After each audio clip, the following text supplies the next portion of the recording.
Muy buenas, de nuevo amigos. Bien, en este vídeo lo que vamos a hacer es continuar con las matemáticas, concretamente de cálculo infinitesimal, en la parte de análisis, y vamos a ver el estudio de la continuidad de una función en un punto y la continuidad de funciones a trozos. Entonces, si te interesa este vídeo, quédate y rápidamente empezamos con los tres ejemplos que son prácticamente de bachillerato o de primero de carreras técnicas.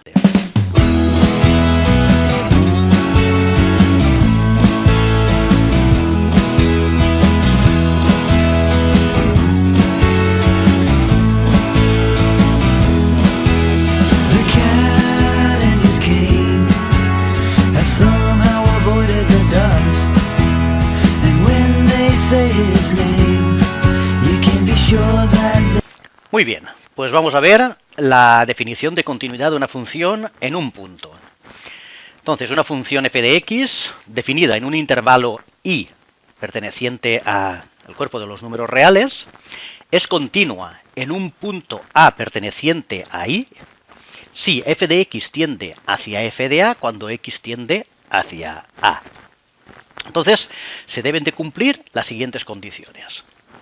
Primera, existe el límite cuando x tiende hacia a de f de x. Y eso implica que el límite cuando h tiende a 0 por la derecha de f de a más h sea igual al límite cuando h tiende a 0 por la izquierda de a menos h. Es decir, que los límites laterales tienen que existir y ser iguales. Entonces se dice que existe el límite cuando x tiende a de f de x. Además, el límite cuando x tiende a de f de x tiene que ser igual a la función valorada en a. Es decir, la función tiene que estar definida en a y tiene que ser igual a su límite cuando x tiende a a. Perfecto. Entonces, vamos a seguir con el primer ejemplo. Ejemplo 1. Estudiar la continuidad de la función f de x igual a la raíz cuadrada de x al cuadrado menos 3x más 2. Estamos viendo que es la raíz cuadrada de una ecuación de segundo grado. En este caso, lo que vamos a hacer es determinar las raíces de esta ecuación de segundo grado y proceder a poner la función expresada como la raíz cuadrada de una multiplicación de factores con las determinadas raíces, que nos va a simplificar los cálculos. Entonces, x es igual a menos b más menos la raíz cuadrada de b al cuadrado menos 4ac partido 2a, es la fórmula de resolución de las ecuaciones de segundo grado. Entonces, siendo a igual a 1, es decir, a es el número que acompaña a x al cuadrado, que en este caso es 1, b es igual al número que acompaña a x, que en este caso es menos 3, cuidado con el signo, y c es igual al término independiente, que en este caso es más 2. También hay que tener mucho cuidado con los signos en este tipo de resoluciones de ecuaciones de segundo grado. Entonces, lo que vamos a hacer es que x es igual a menos b, es decir, menos 3, porque b es menos 3, ¿vale? Menos 3, más menos la raíz cuadrada de b al cuadrado, que es menos 3 al cuadrado, menos 4ac, 4 por 1 por 2, dividido 2a, que es 2 por 1. Bien, entonces x es igual a 3 más menos la raíz cuadrada de 9 menos 8, 3 al cuadrado, menos 3 al cuadrado, 9, menos 4 por 2, 8, dividido por 2 por 1, 2.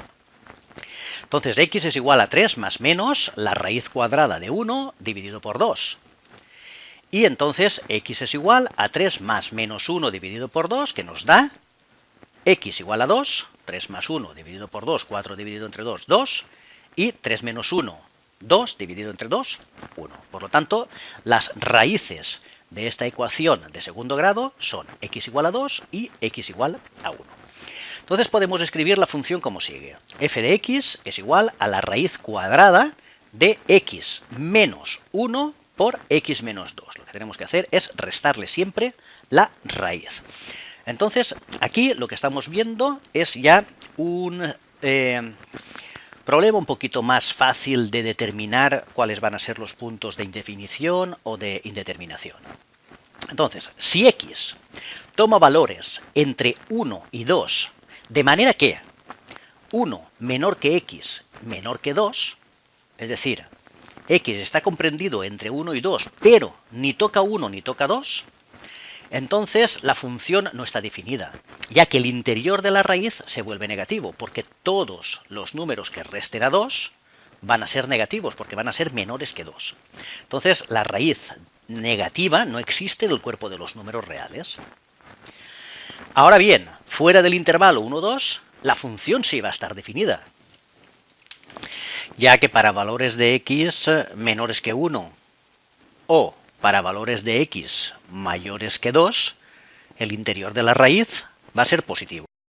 Bien, entonces vamos a calcular los límites laterales. Los límites laterales vamos a hacer f de a más 0, que es igual que escribir que límite cuando h tiende a 0 por la derecha de la raíz cuadrada de a más h al cuadrado menos 3 por a más h más 2, es decir, donde hay x sustituimos por a más h, eso es igual a sustituyendo 0, donde hay h, se nos anulan las h's y se nos queda la raíz cuadrada de a al cuadrado menos 3a más 2.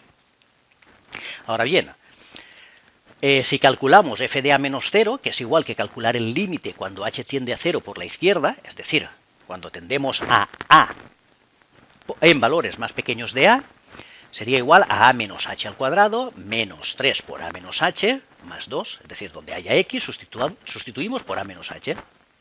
Entonces, claro, aquí no nos tenemos que complicar la vida, lo único que tenemos que hacer es, donde haya h, sustituir 0. Entonces se nos queda la raíz cuadrada de a cuadrado menos 3a más 2. Es decir, para cualquier valor de a que esté fuera del intervalo 1, 2, los límites laterales valen lo mismo. Por lo tanto, la función está definida para todo a. Entonces, como f de a más 0 es igual a f de a menos 0, como los límites laterales son iguales, y además son iguales a f de a la función valorada en a simplemente, la función es continua para todo x igual a a. Entonces, si representamos gráficamente a la función, vemos que la función es esta, una línea que llega hasta el menos 1, y una línea que llega hasta, una línea que llega hasta el 1 y una línea que llega hasta el 2, una curva que llega hasta el 2. Entonces, claro, no nos podemos meter dentro de la función, dentro del intervalo 1, 2, porque si nos metemos dentro del intervalo 1, 2, la función queda indefinida. Entonces, fuera de ese intervalo está completamente definida y es totalmente continua. Entonces, por tanto, podemos concluir que la función f de x es continua para todo a perteneciente a los números reales, menos los números que forman parte integrada del intervalo 1 menor que x menor que 2.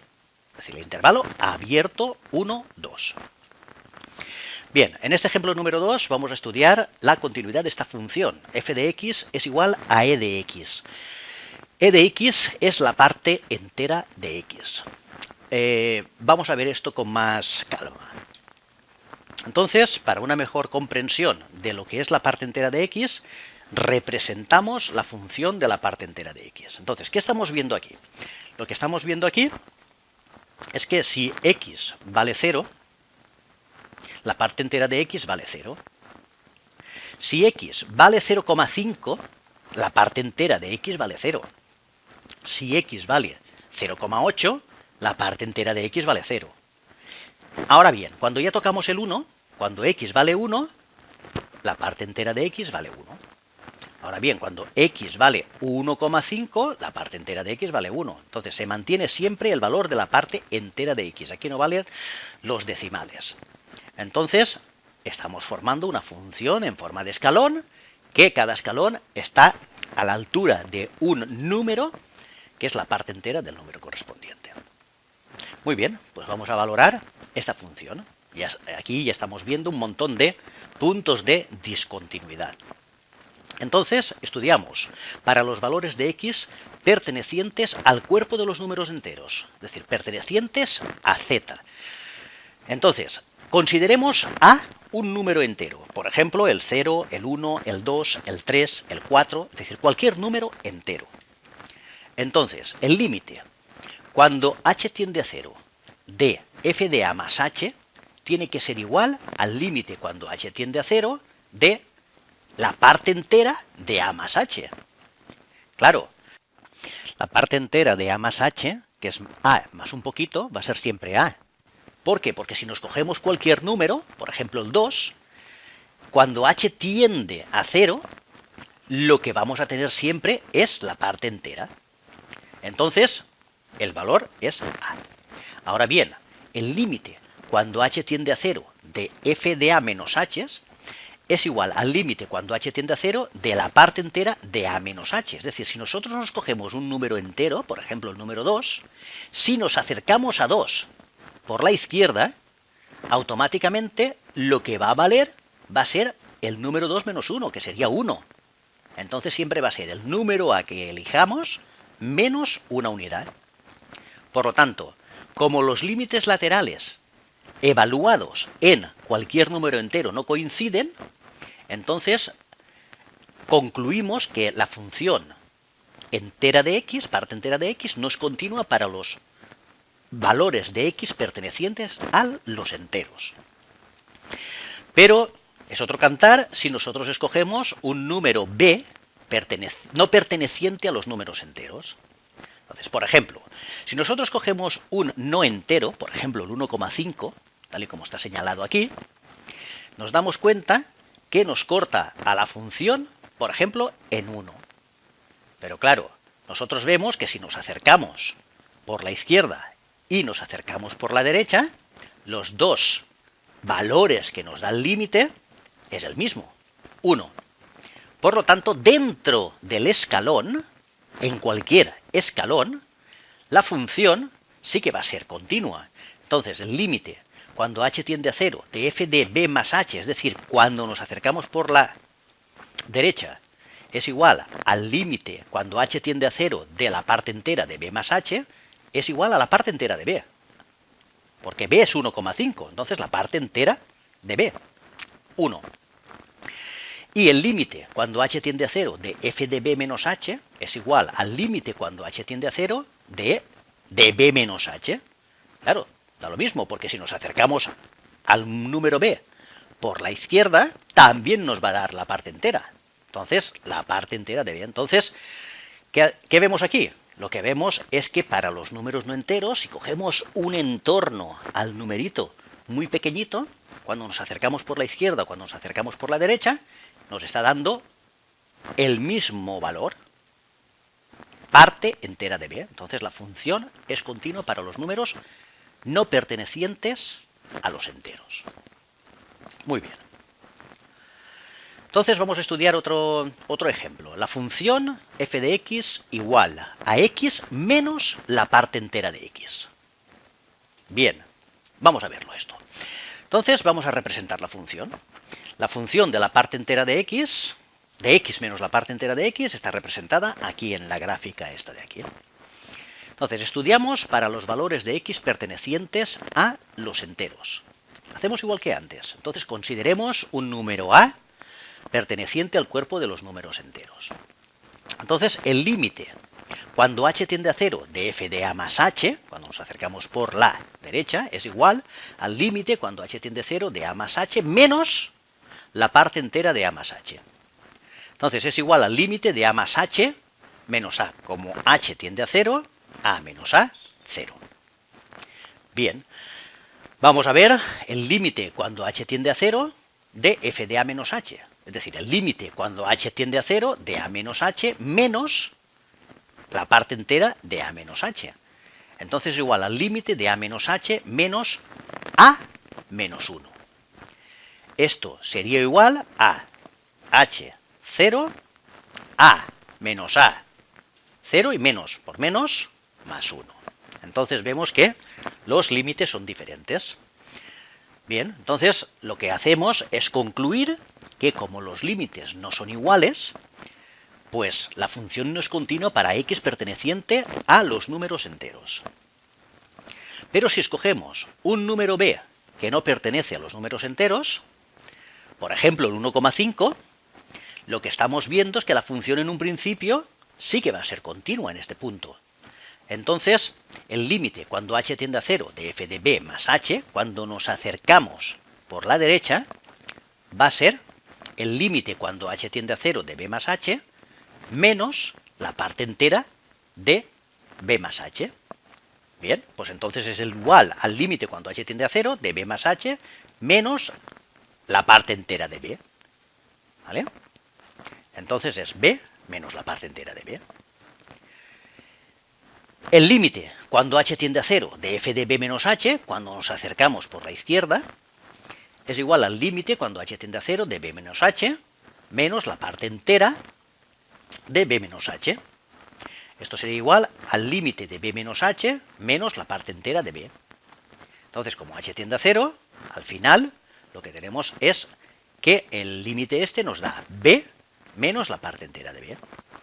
Entonces, estamos viendo que los dos límites son iguales, dan el mismo valor y por lo tanto la función es continua para todo x perteneciente a los no enteros. Es decir, pasa exactamente igual que en el ejemplo anterior. Muy bien, pues espero que os haya gustado el vídeo, que hayáis aprendido un poquito y os sigo recomendando lo que es el software GeoGebra, que es un software de graficación, que es gratuito. Os lo podéis descargar en el PC e instalar. Y también podéis utilizarlo online desde la página oficial de GeoGebra. Y allí hay tutoriales y hay muchos ejemplos que nos pueden valer muchísimo para el aprendizaje de las matemáticas. De todas formas, muchísimas gracias por haber visto el vídeo y nos vemos en el próximo vídeo, que también será de continuidad de funciones. Un abrazo y hasta la próxima sesión. Gracias.